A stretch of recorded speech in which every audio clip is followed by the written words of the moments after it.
संविधान को बचा लो, संविधान को बचा लो, संविधान को बचा लो।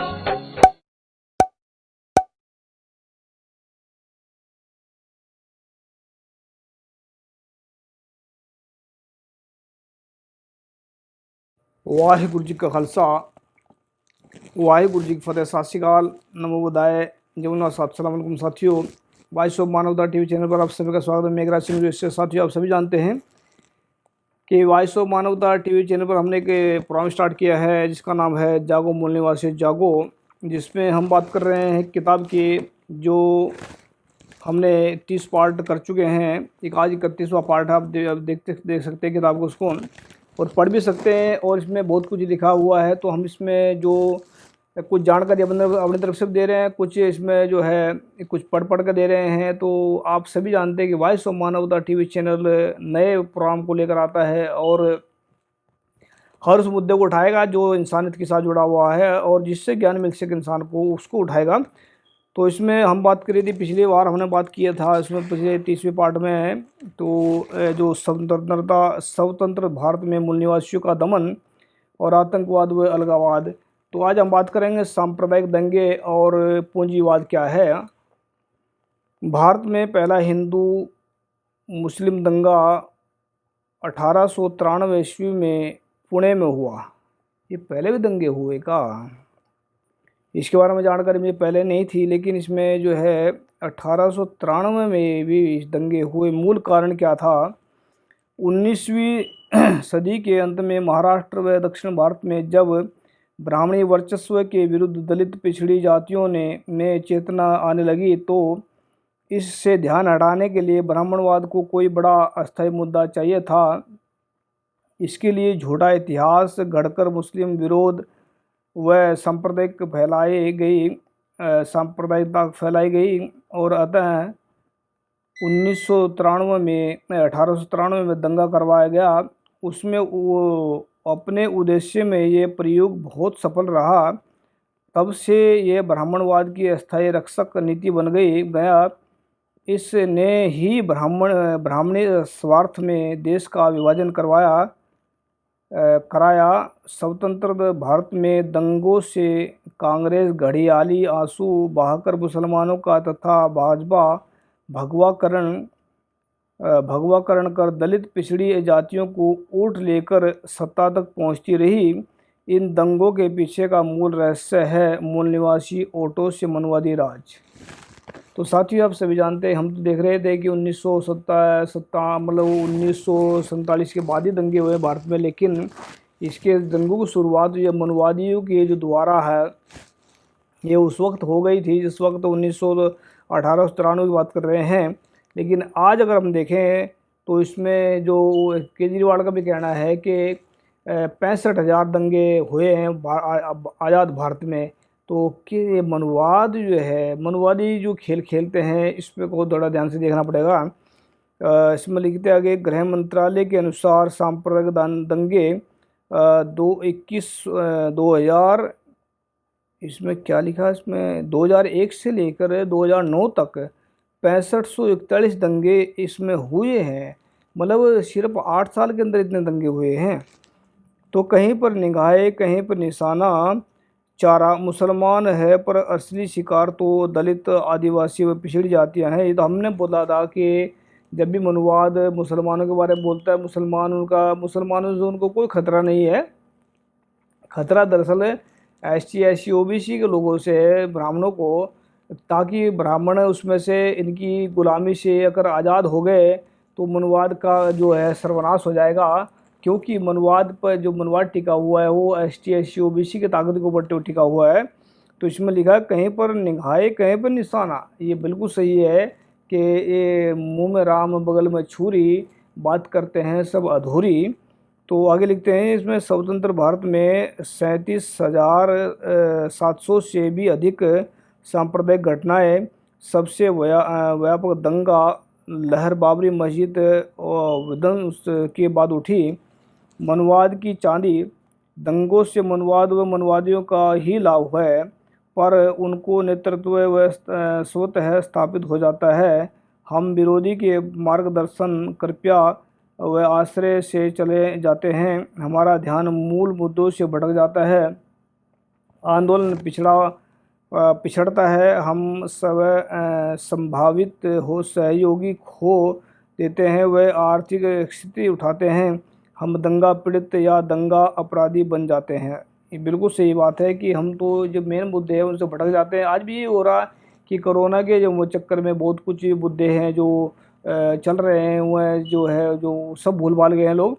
तो दंगे और भी हैं, इसमें लिखा है दंगे सिख व ईसाई विरोधी भी हुए हैं, पर उनमें मनवाद का अधिक लाभ नहीं है। इनकी आबादी चूँकि देशव्यापी नहीं है, अतः उनके विरुद्ध भड़काना कठिन व अलाभकारी है। मुस्लिम विरोधी आग कभी भी कहीं भी भड़काई जा सकती है। तो पुलिस की भूमिका क्या रही है इसे लिखते हैं कि शासक वर्ग के इशारों पर दंगों में पुलिस की भूमिका दंगा नियंत्रित करने की कम व उसे भड़काने की अधिक करती है। ये जो पॉइंट लिखा है सही लिखा है बिल्कुल, क्योंकि हमने देखा दिल्ली में जिस वक्त ये अभी जो दंगे हुए थे, इसमें जो मुसलमानों के खिलाफ जो मुसलमानों के उसमें देखा मैंने पुलिस वालों को कि जिसमें 2 लाख कैमरे बताते हैं केजरीवाल, ये बोलते हैं कि उसमें एक भी पुलिस वाला पकड़ा नहीं गया है। कितने मतलब इतने फुटेज भी आए होंगे, उसमें सब कुछ आया, लेकिन वो इसी करके लगाए थे कैमरे की ताकि वो पकड़े नहीं जा सके। ऐसे ये जो है इसमें बिल्कुल सही लिखा है। पुलिस व अर्धसैनिक बल चूँकि मनुवादी बहुमूल्य है, अतः इनका रवैया सांप्रदायिक रहता है। ये बात कई दंगा जांच रिपोर्टों में भी सामने आई है, पर कहीं कोई समुचित कार्रवाई नहीं हुई है। स्वतंत्र भारत में दलित विरोधी जातीय दंगे भी कई बार मनुवादियों ने ही किए हैं। मूल निवासियों की तबाही। दंगों में मूल निवासी समाज धर्म के आधार पर विभाजित होकर आपस में ही लड़ता है। मनुवादी तो दंगों की आग सुलगा कर दूर हो जाते हैं। मूल निवासी समाज ही दंगों का भुक्त भोगी होता है। वे हत्या, बलात्कार, आगजनी, हिंसा आदि झेलते हैं और बाद में वह दंगा पीड़ित व दंगों के अपराधी बनते हैं। इससे एकता भंग हो जाती है, ध्यान भटकता है, वह शोषण विरोधी आंदोलन असत्य होता है। बिल्कुल सही बात है कि जैसे मनुवादी दंगे भड़कवाते हैं, फिर उसमें जो मेन मुद्दों से भटक जाते हैं, और मरता कौन है? ST SC OBC को लोग सिख मरते हैं, और ब्राह्मण तो कभी मरा ही नहीं है क्योंकि दूर बैठ के दंगे कराते हैं। हम ब्राह्मण को इस करके कह रहे हैं कि जड़ वही है सारे सिस्टम की। दंगों में गिरावट। राजनीतिक परिदृश्य पर दलित पिछड़ी ये शक्तियों के उदय के साथ ही दंगों पर प्रभावी रोक लगी। इसके उदय में मुसलमानों की महत्वपूर्ण भूमिका भी थी। सामाजिक समन्वय बना, जागरूकता बढ़ी व दंगे रुके। दूसरी ओर मनुवादी वे चाहते थे कि विदेशी पूंजीपतियों का भारत में निवेश व हित बढ़े, ताकि भविष्य में अपने वर्चस्व के लिए व हमारे दमन के लिए उन्हें संरक्षक मित्र मिले रहें। विदेशी निवेश के लिए शांति जरूरी है, अतः मनुवादी भी अभी शांति चाहते हैं। मनुवादी व विदेशी पूंजीपति हितबद्ध शोषक हैं। तो साथियों, ये जो बात लिखी है दंगों के बारे में ये सही है बिल्कुल। तो पूंजीवाद क्या है? पूंजीवाद के बारे में लिखते हैं कि पूंजीवाद मूल निवासियों के विरुद्ध बहुत गहरा मनुवादी षड्यंत्र है, किंतु हम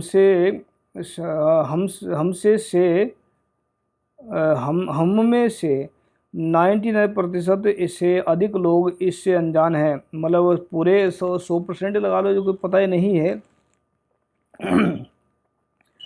परिवर्तन की उठा पटक। चित्र नंबर इसमें लिखा है, इसमें बहुत सारे दिखा रखे चित्र भी दिखा रखे हैं इसमें।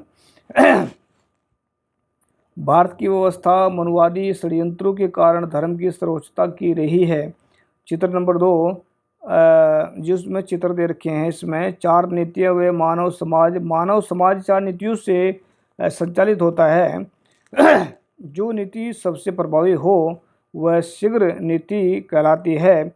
शीघ्र नीति बाकी सब नीतियों का मार्गदर्शन व नियंत्रण करती है। तो धर्म में इसमें लिखा है कि धर्म नीति और समाज नीति, राजनीति और अर्थनीति। तो चित्र नंबर 1, नंबर 2, नंबर 3, नंबर 4 तो चित्र 2 में लिखते हैं 80 के दशक में मूल निवासी जागृति से धर्म का प्रभाव कम हुआ तो समाज नीति ऊपर उठी, जिसके परिणाम में राजनीति में मूल निवासियों का प्रभाव व प्रतिनिधित्व बढ़ा। चित्र नंबर 3 मनुवादियों ने राम मंदिर आंदोलन चलाकर धर्म शांति को फिर शीघ्र नीति बनाने का प्रयास किया गया। जैसे आज चल रहा है, राम मंदिर की बात चल रही है कि फिर वही षड्यंत्र कर रहे हैं, प्रयास किया गया, वे आंशिक सफल रहे। चित्र नंबर 4 मनुवादियों ने चुपचाप 1991 में अर्थ नीति को शीघ्र नीति बना दिया, परंतु सब तक इसकी गंभीरता व राज को ना समझ सके। समय समय पर मनुवाद की रणनीति व कार्य पद्धति बदलती रहती है, उसका उद्देश्य स्थायी मनुवादियों का वर्चस्व। इसमें 3-4 फोटो दिखा रखे हैं, इसमें बहुत सारे फोटो ऐसे दिखा रखे हैं जो अडवाणी का भी है, लाल कृष्ण आडवाणी, जो इसका क्या नाम मनमोहन जी का भी है, और इसमें सोनिया गांधी भी है, और मोहन भागवत भी है जो 1 नंबर का आतंकवादी है। तो कांग्रेस व भाजपा असली खिलाड़ी, यानी कि कांग्रेस व भाजपा असली खिलाड़ी हैं। ये क्या लिखते हैं, गांधीवादी मनुवाद अर्थात कांग्रेस एवं सनातनी मनुवाद अर्थात भाजपा की सांठगांठ व षड्यंत्र के कारण ही पूंजीवाद लागू हो पाया। इस मुद्दे पर वे एक दूसरे का समर्थन करते व एक दूसरे की नीतियों को जारी रखते भले ही जनता के लिए नूरा कुश्ती चलती रहे। तो ये जो बोले हैं कि बताया है कि ये सब के सब अंतर्गत एक ही हैं। इसमें आरएसएस का भी दिखा रखा है साइन इन्होंने, और इसमें चैंपियन इसमें दिखा रखा कुछ इस तरह का, वह कांग्रेस का भी दिखा रखा है। तो संघ परिवार पर्दे के पीछे शीघ्र सनातनी मनुवादी नेतृत्व अर्थात संघ परिवार ने पूंजीवाद का स्वागत पर्दे के पीछे से किया। उसने मनुवादी हित को साधने के लिए विदेशी विरोध व स्वदेशी की रट छोड़ दी। यानी कि रट छोड़ दी, जैसा भी चल रहा है ना कि स्वदेशी अपनाए और विदेशी भगाएं, लेकिन कुछ होता कुछ और है, दिखाते कुछ और हैं, करते कुछ और हैं, मुंह में कुछ और है, अंदर कुछ और है, ऐसा चलता रहता है इनका लोगों। तो इसमें क्या है कि कम्युनिस्ट मौन सहमति, इसमें 80% शीघ्र कम्युनिस्ट नेतृत्व ब्राह्मण है, जो कि साम्यवादी मनुवाद है। पूंजीवाद के आगमन का कम्युनिस्टों ने अपनी मौन सहमति दी या केवल प्रतिक्रियात्मक विरोध किया। इससे उन्हें सर्वहारा प्रेम का दावा खोखला साबित हुआ। यानी कि मतलब दिखाने में कुछ और हैं और होता कुछ और है। तो 80% बताते हैं कम्युनिस्ट नेतृत्व ब्राह्मण है। अनजान मूल निवासी नेतृत्व है, यानी कि इसमें लालू प्रसाद भी हैं, रामविलास पासवान भी हैं, और ये क्या नाम इनका जो नीतीश कुमार भी हैं, इनके फोटो दिखा रखे उन्होंने। तो इसमें मूल निवासी नेतृत्व वाले दलों के नेता राजनैतिक महत्वाकांक्षा, व्यक्तिगत स्वार्थ व आपसी संघर्षों में व्यस्त रहे। उनमें वह सूझबूझ न थी कि इस मनुवादी षड्यंत्र व इसके प्रभावों को समझ सके, ताकि मनुवादी दलों में मूल निवासी समाज के नेतागण तो अपने आकाओं के विरुद्ध साहस ही ना रखते थे। यानी कि जो एक हमारे मैं देख रहा था उसमें कि जो आने वाले वक्त में हम बात करेंगे कि जो 32वां पार्ट में बात करेंगे पूंजीवाद क्या है। और अभी तो हमने बात की है कि पूंजीवाद क्या है, तो इसके बारे में बात करेंगे। और वह भविष्य शैतानी अभिचाय वर्ग, तो इसमें बात करेंगे आने वाले वक्त में। लेकिन एक बात बताना चाहते हैं इसमें कि वो किसी की एक ने कहावत है, मतलब अभी किसी ने एक वीडियो पाई थी, उसमें बोला है कि हमारे जो लोग हैं सिर्फ एक मुर्गे के जैसे हैं, जो इसमें जो बैठे हैं इसमें पार्लियामेंट के अंदर, जो बहुजन समाज है, बहुजन के जिनको बोलते हैं भारत के मूल निवासी, वो मुर्गे के समान है, चुप करके, जैसे हिटलर ने मारा हुआ है उसको, एक कहानी सुनाई उसने कि जो हिटलर था उसमें पार्लियामेंट के अंदर एक मुर्गे को लेगा, उसने पाड़ उधाड़ उधाड़ के उसके उधेड़ के सब कुछ उधेड़ दिया। तो जब वो बेहोश हो गिर पड़ा तो फिर उसने क्या किया कि जिस वक्त वो चलने लगा उसने 2 दाने उसके अगर डाले, तो 2 दाने उसके अगर डालने से फिर नुको मुर्गा जो है खाना दाना खा के वो थोड़ा ठीक हुआ, तो उसके फिर वो उसके पीछे पीछे चल पड़ा लड़के। ऐसा उसने कहानी सुनाई, एक अर्जक समाज का जो एक चैनल चलता है उसमें हमने वो सुनी है कहानी।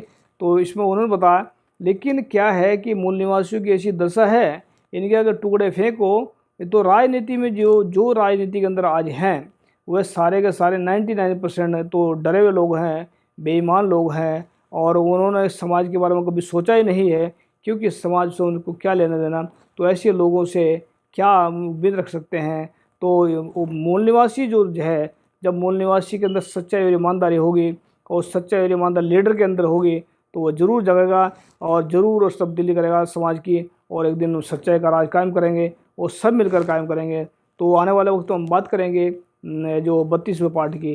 तो याद रखिए, वॉइस ऑफ मानवता उठाता रहेगा सबकी आवाज़, क्योंकि ये आपकी अपनी आवाज़ है और हम सच और सच ही दिखाते हैं। थैंक यू सबका, मिलता है नेक्स्ट पार्ट में। Thank you.